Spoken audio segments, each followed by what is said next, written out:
it's Allie Edwards, and today I wanted to give you a tutorial about working with these day of the week craft dies.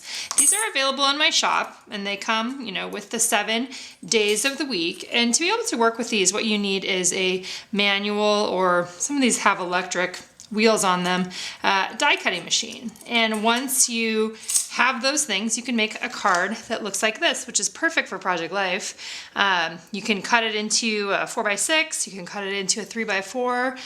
Originally, the way that I thought of it when we were making them, or when I wanted them made, was that the day of the week would go along the top, but the day of the week can also go along the side too.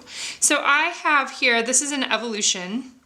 It is a manual die cutting machine. This one actually has an option for an electric wheel turner, I guess you would call it, to move it electrically through instead of having to hand crank it. The hand crank is fine. It's awesome for these kinds of things. You can also do this kind of stuff if you have a silhouette machine, and we have some digital files for that as well that we need to get back into the shop because they were some of the old sets that we used to have at Designer Digitals, which was actually the inspiration for this product in the first place. So let me show you how easy it is to do this. I will do a different day. Just a heads up too for you, like if you do Wednesday and you want Wednesday to be the 3x4, it is gonna get cut off a little bit just because it's right at that size, which to me is not that big of a deal because you'll still be able to tell what the day is. So let's go ahead, let's do Tuesday. So what you do is you lay the die down on this heavyweight piece of something here, whatever it's called. And then I'm using some paper. This is from a pad from Studio Calico that has some different grids on it. It's just a 12x12 paper pack. I'm not sure if they have it available anymore. It's not a cardstock weight, but it is a little bit thicker than other pattern papers, but less thick than chipboard, I guess, or cardstock is what I would say. So you lay that with the part that's going to cut up, facing up. You lay your paper down on top of it. I'm gonna move it up a little bit.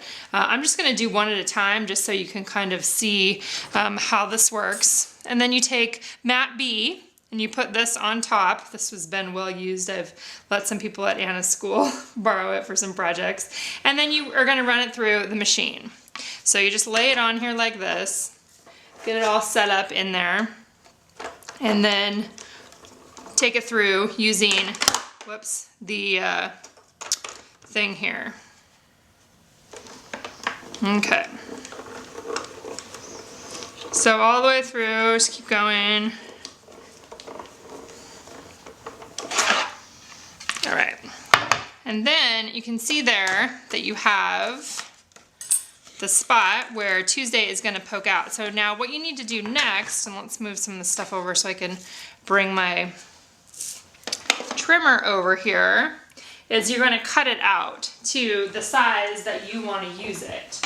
So for me, like I said, I want to do 4x6. So one of the things that I've found, because it's hard to get it to stay straight on there, you could definitely probably tape the paper down so it didn't move around.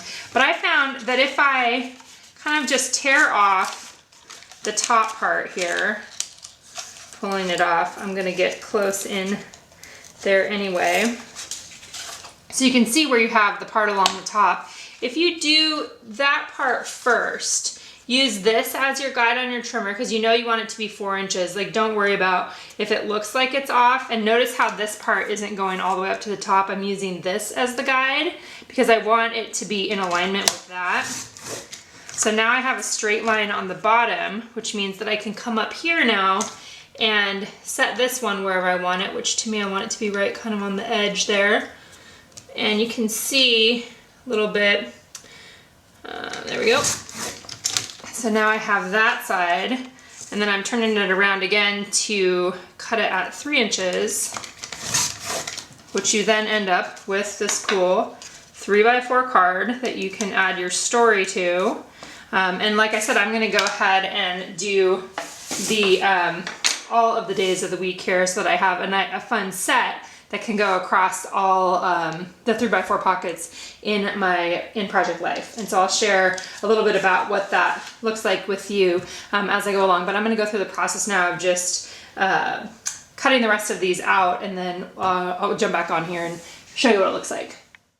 Okay, just quickly here, I did want to show you how I am doing it, with the 2 days a week up. There's the Wednesday and the Thursday, and that's a 6x12 piece of paper that I put in there. I also wanted you to be able to see how I cut the Wednesday, which is basically what I said I was going to do, where I just cut off a little bit of the edge of the W and the Y, and it will still fit on a 3x4 or across the 3-inch. And you can see there, I'm kind of just playing with it a little bit, trying to decide where I was going to go. So it cut into the Y a little bit, cut into the W a little bit. For me, that works out just fine. I like the way that it goes all the way across. And then I just went ahead and did the rest of the days there.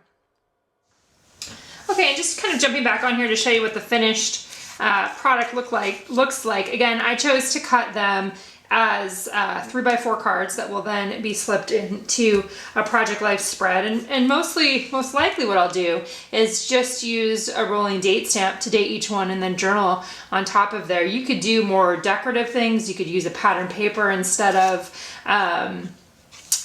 white, like you could use even the grid side as well. That could have been an option, especially if you like to have lined things on for this, lined spaces for writing. But this is a super fun die set, and I'm looking forward to seeing some other people use it in different ways. Like I said, you can do it along the 4x6 side as well, and I'll definitely share when I incorporate this into a Project Life spread so you guys can see the finished project as well.